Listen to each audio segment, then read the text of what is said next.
Baiklah, langsung saja kita membahas soal yang pertama, yaitu batas penguasaan laut teritorial dan berlakunya kedaulatan penuh oleh suatu negara kepulauan berada pada. Nah, dari kelima option, jawaban yang paling tepat adalah 12 mil.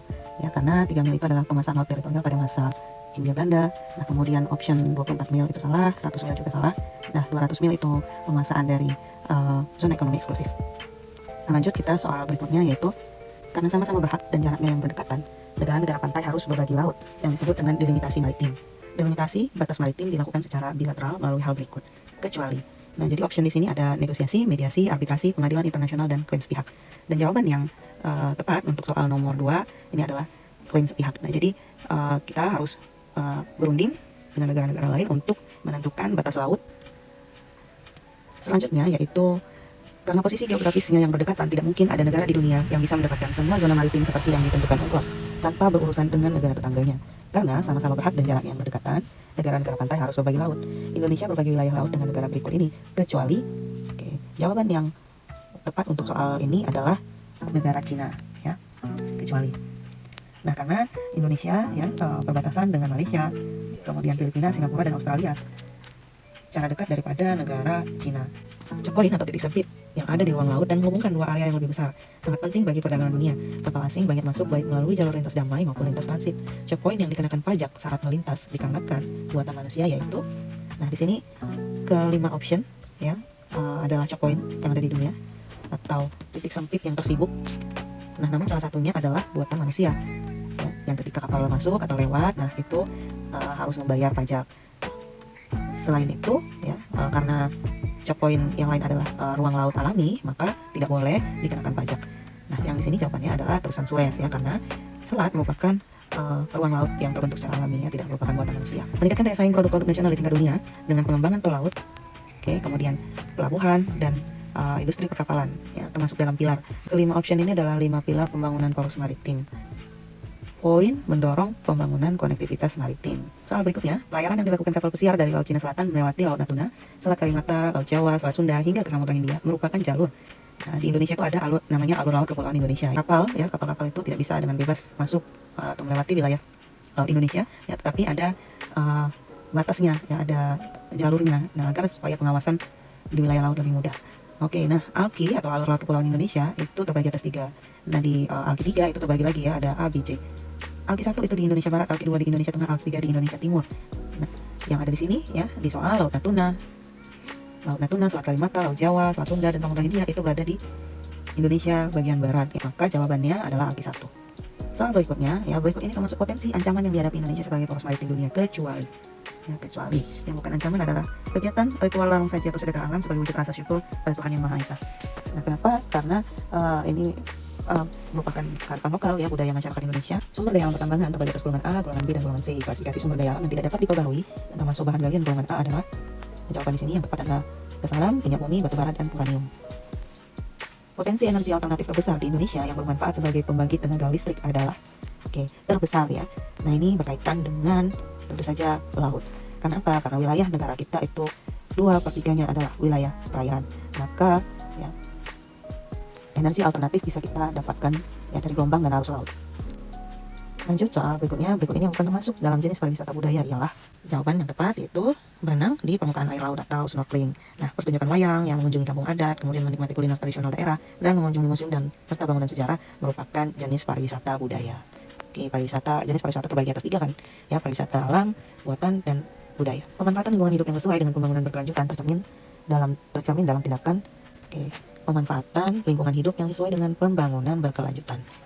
Nah, kita lihat optionnya. Yang A, memanfaatkan teknologi sesuai kebutuhan produksi, menerapkan prinsip ekonomi dalam kegiatan industri, melestarikan kemampuan dan fungsi ekosistem, memberikan kemampuan sumber daya alam bertambah, melestarikan sumber daya alam untuk kebutuhan manusia yang akan datang. Nah, yang namanya pembangunan berkelanjutan pasti untuk generasi berikutnya ya. Jadi jawaban yang tepat adalah melestarikan sumber daya alam untuk kebutuhan manusia yang akan datang. Lanjut, tujuan dan fungsi analisis mengenai dampak lingkungan adalah sebagai berikut, kecuali. Nah, AMDAL ya, apa sih tujuan dan fungsi AMDAL? Kita lihat optionnya di sini ya, memberi informasi atas dampak yang ditimbulkan dari suatu rencana pembangunan, menjamin proyek-proyek pembangunan yang tidak memiliki perizinan, meningkatkan kualitas lingkungan hidup dengan perencanaan pembangunan, membantu proses pengambilan keputusan tentang kelayakan lingkungan hidup, meminimalkan pencemaran lingkungan serta dampak negatif dari suatu rencana. Nah, yang di sini ya, memang jawaban yang tepat ya adalah menjamin proyek-proyek pembangunan yang tidak memiliki perizinan ya. Nah, ini masuk di bab pembahasan yang bab kedua. mengenai flora dan fauna. Soal yang pertama dari Evo 2 yaitu zona transisi hutan hujan tropis dan gurun. Bulan kemarau dapat mencapai hingga 8 bulan dengan curah hujan 500 hingga 2000 mm per tahun. Musim dingin di wilayah ini panas dan garing, vegetasi pohon jarang dan terdapat padang rumput yang luas juga sangat belukar. Karakteristik tersebut merupakan ciri dari bioma. Nah, lalu ada sabana, stepa, kemudian ada taiga. Nah, taiga ini di mana sih ya? Taiga itu bukan di antara hutan hujan tropis dan gurun. Ya, taiga ini hampir berada di lintang tinggi. Jadi jawaban yang paling tepat untuk soal ini adalah sabana. Taman Nasional Ujung Kulon merupakan wilayah konservasi yang terletak di Kabupaten Pandeglang, Banten. Kawasan pelestarian alam ini melindungi sekitar 700 jenis flora dan 608 jenis fauna. Adapun satwa khas Taman Nasional tersebut yaitu, kita lihat optionnya ya. Ini berada di Pulau Jawa. Sekarang optionnya yang ada di pulau lain berarti bukan jawabannya ya. Ini di Pulau Sumatera, di Pulau Papua, ya, Sulawesi. Kemudian ini juga tinggal 2 option, ada Banteng, Kerbau, Lusa, dan Macan Tutul. Kemudian ada Badak Jawa, Owa Jawa, Surili, dan Anjing Hutan. Nah, jawaban yang tepat yaitu adalah Badak Jawa, Owa Jawa, Surili, dan Anjing Hutan. Sedangkan Banteng, Kerbau, Lusa, dan Macan Tutul itu adalah satwa khas dari Taman Nasional Baluran di Jawa Timur. Oke, lanjut kita ke soal berikutnya. Pesut merupakan jenis mamalia atau lumba-lumba air tawar berhabitat di sungai tropis. Fauna ini dikenal dengan nama Irrawaddy dolphin sebab jumlah spesiesnya banyak terdapat di Kamboja. Sedangkan statusnya terancam punah di Indonesia. Fauna ini terdapat atau tersebar di mana sih pesut di Indonesia? Jawabannya ada di Sungai Mahakam, Kalimantan Timur. Karakteristik dari hutan hujan tropis adalah sebagai berikut kecuali, oke. Nah, kelima option kita baca: curah hujan, kelembapan, dan unsur hara tinggi, simpanan cadangan air dalam jumlah besar. Option berikutnya sinar matahari sulit menembus permukaan tanah sebab pepohonan membentuk kanopi. Pepohonan hijau yang rapat, berdaun banyak, tinggi, heterogen, diameter lebar. Kemudian option berikutnya beradaptasi dengan wilayah kering seperti menguburkan daunnya pada musim kemarau. Lalu option terakhir, struktur tajuk hutan tersusun berlapis-lapis, terdapat genangan air dan tumbuhan epifit. Nah, jawaban yang tepat ya untuk soal ini adalah beradaptasi dengan wilayah kering serta menggugurkan daunnya pada musim kemarau. Option yang lain itu merupakan karakteristik dari hutan hujan tropis, sedangkan option ini merupakan karakteristik dari hutan musim ya, atau hutan homogen yang ada di Indonesia. Oke, berikutnya persebaran flora dan fauna disebabkan oleh faktor-faktor berikut ini. Kenapa ya flora fauna tersebar? Itu pertama, terjadinya kebakaran hutan sebagai habitat alami flora dan fauna, artinya habitat mereka rusak ya, maka mereka akan mencari atau tersebar ke tempat yang lain. Kemudian sumber makanan semakin berkurang karena populasi meningkat. Nah, semakin banyak populasi dari flora dan fauna tentu saja ya harus didukung dengan sumber makanan yang cukup. Punya persaingan pada flora fauna dalam hal tempat tinggal dan makanan. Nah, opsi berikutnya flora dan fauna dapat jauh tinggal dari habitat aslinya sebab bantuan dari angin, air, serta manusia dan hewan. Opsi terakhir, kondisi iklim yang berbeda-beda membuat flora dan fauna yang dapat berkembang biak dengan baik pada kondisi lingkungan yang sama. Ya, jadi jawaban ya di atas soal ini ya adalah kecuali ya yang ini. Kenapa? Karena flora dengan fauna itu tidak bisa ya, berkembang biak kalau lingkungannya sama. Soal berikutnya, perhatikan pernyataan berikut berdasarkan karakteristik tersebut. Jenis sumber daya kehutanan yang dimaksud ialah karakteristiknya paling banyak tersebar di Jawa Tengah dan Jawa Timur serta pulau-pulau kecil di sekitar timur dari Pulau Jawa. Karakteristik tanah yang akan basah, mengandung air kapur dan fosfor serta tidak ada genangan air. Kemudian jika musim hujan datang, maka hutan akan bertok hijau dan subur, namun ketika musim kemarau tiba, daun-daun akan berguguran untuk mengurangi pemotongan. Karakteristik berikutnya, ini merupakan pohon kayu bumbu tertinggi, besar, yang berbatang lurus, dapat tumbuh mencapai tinggi hingga 70 meter, terlihat seperti hutan sejenis atau mungkin.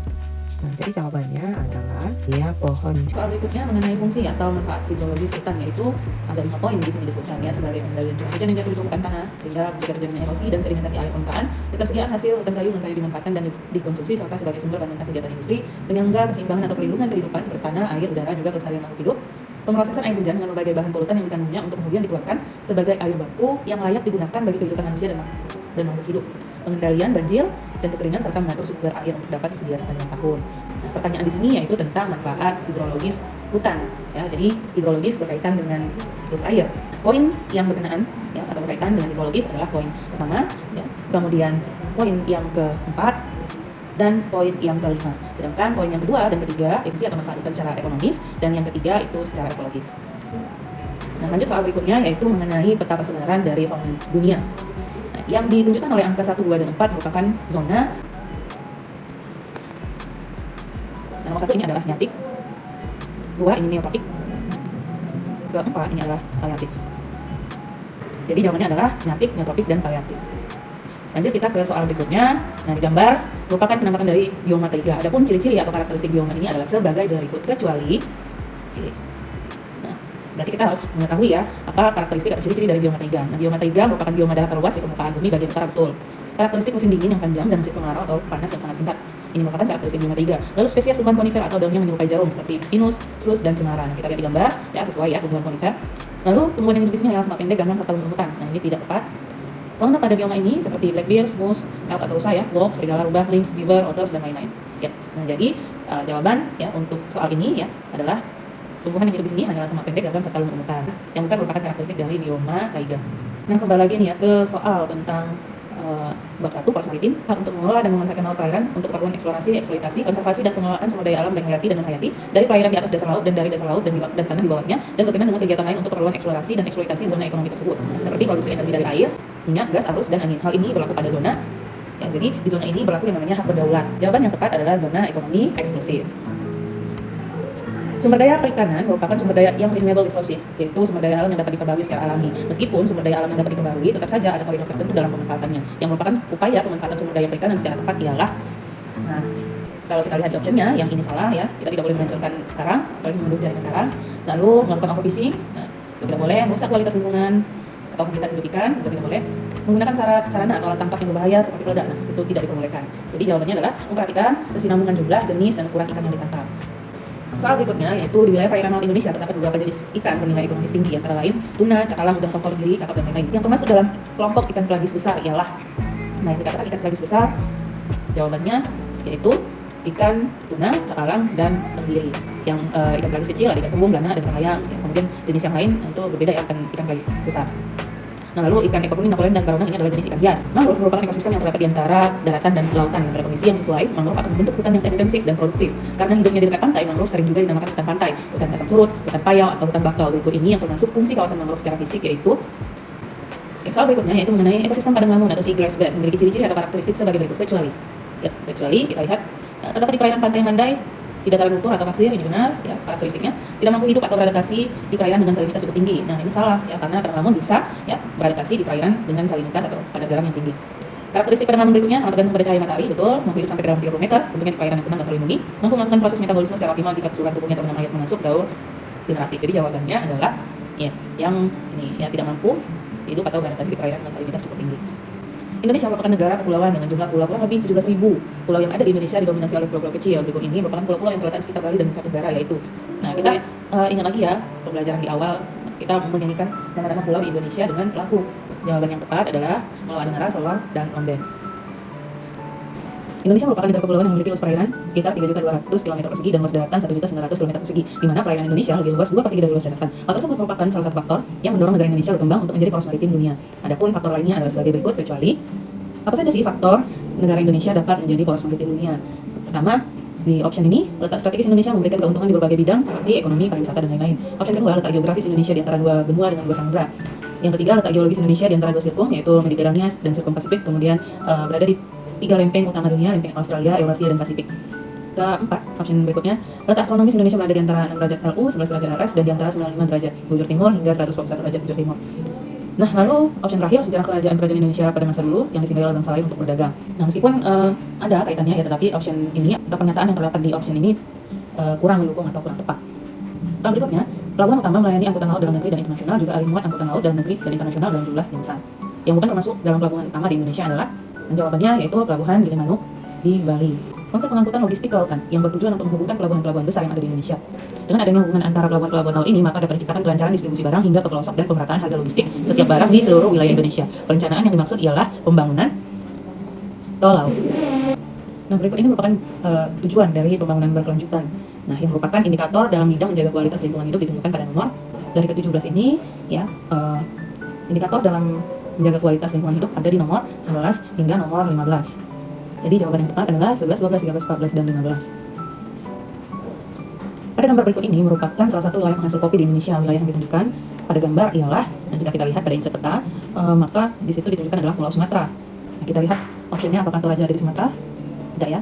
Nah, apakah wilayah Gayo berada di Sumatera? Oke, kemudian di sini ada Mandailing. Nah, Mandailing juga ada di Sumatera. Nah, namun pada peta ya itu adalah wilayah dari provinsi Nambu Aceh Darussalam. Maka jawaban yang paling tepat ialah wilayah dataran tinggi Gayo. Soal berikutnya yaitu sumber daya dikelompokkan berdasarkan tempatnya, terdiri atas sumber daya terestrial dan sumber daya akuatik. Berikut ini yang termasuk jenis sumber daya terestrial ialah, nah berdasarkan tempatnya, sumber daya terestrial ini berada di wilayah daratan, akuatik ini berada di wilayah lautan atau perairan. Maka ya jika kita lihat pada gambar option di sini, sumber daya alam terestrial ada di option yang kelima. Lanjut, pemanfaatan sumber daya alam secara arif terdapat pada angka. Nah, kita lihat optionnya dan kita eliminasi yang bukan pernyataan yang tepat. Oke, jadi nomor 5 itu adalah pernyataan yang salah, maka di option kita buang yang mengandung angka 5. Nah, sekarang tinggal pilihan 1, 2, 4 atau 1, 3, dan 4. Soal berikutnya yaitu aktivitas yang mendukung misi pembangunan berkelanjutan ditunjukkan oleh angka. Nomor 1 juga kurang tepat ya. Jadi jawabannya adalah nomor 2, 3, dan 5. Prinsip ekoefisiensi merupakan usaha pembangunan berkelanjutan dalam bentuk pengelolaan sumber daya alam yang dilakukan dengan meminimalkan risiko. Contoh penerapan prinsip tersebut dalam kegiatan pertambangan yang dapat meningkatkan devisa negara. Oke, jadi kata kuncinya di sini adalah kegiatan yang meningkatkan devisa negara. Menggunakan prinsip ekoefisiensi yaitu mengekspor hasil olahan emas dalam bentuk perhiasan atau kerajinan aksesoris. Ya, karena jika sudah diolah dalam bentuk perhiasan atau kerajinan aksesoris, maka nilainya akan bertambah daripada barang tambang yang masih dalam bentuk mentah. Pada gambar berikut ini merupakan salah satu upaya untuk menangani dan mengelola permasalahan lingkungan hidup yaitu sampah. Kegiatan yang dilakukan berdasarkan gambar disebut dengan. Nah, jawabannya adalah repurpose. Nah, kalau reuse itu kita mulai menghentikan penggunaan barang yang tidak ramah lingkungan, reduce itu mengurangi, reuse itu memakai kembali ya sesuai dengan manfaatnya. Nah, kalau repurpose itu kita mengganti tujuan dari penggunaan barang yang tidak ramah lingkungan tersebut. Nah, kalau recycle kita mengubah bentuk ya, atau mengolah kembali barang yang tidak ramah lingkungan tersebut. Berikut ini yang bukan termasuk kelompok fauna endemik Indonesia bagian tengah ialah. Nah, opsi yang pertama itu komodo, itu berada di Indonesia bagian tengah. Kemudian nomor kedua, opsi yang kedua adalah tarsius, itu di Indonesia bagian tengah juga. Yang opsi ketiga burung maleo Indonesia tengah. Opsi yang kelima adalah anoa di Indonesia tengah. Dan opsi yang keempat adalah burung cendrawasih. Ya, burung cendrawasih itu berada di Indonesia timur. Jadi jawabannya yang bukan fauna endemik Indonesia tengah adalah cendrawasih. Berbeda karakteristik dengan wilayah Indonesia bagian barat, vegetasi hutan hujan tropis di Papua memiliki corak hutan hujan tropis tipe Australia Utara. Hal ini membuktikan bahwasanya, nah dari kelima opsi, jawaban yang paling tepat ya tentang soal di atas adalah option yang kedua, yaitu keadaan geologi Indonesia dahulunya tersambung satu daratan dengan benua Australia yang dikenal dengan dangkalan Sahul. Nah, di soal dia itu mengaitkan dengan karakteristik hutan Indonesia itu sama dengan Australia Utara, maka juga jawabannya tentu saja harus berkaitan dengan pernyataan yang ada di soal. Nah, jenis flora berikut ini ditetapkan pemerintah Indonesia sebagai puspa langka. Nah, sekedar informasi ya, di gambar merupakan bunga padma raksasa, bukan bunga bangkai. Dari bentuknya, bunga padma raksasa dengan bunga bangkai itu berbeda, meskipun karakteristiknya hampir sama. Oke, sekian pembahasan materi penilaian akhir semester ganjil, pembahasan ujian geografi untuk kelas 11. Saya tutup. Assalamualaikum warahmatullahi wabarakatuh, dan terima kasih.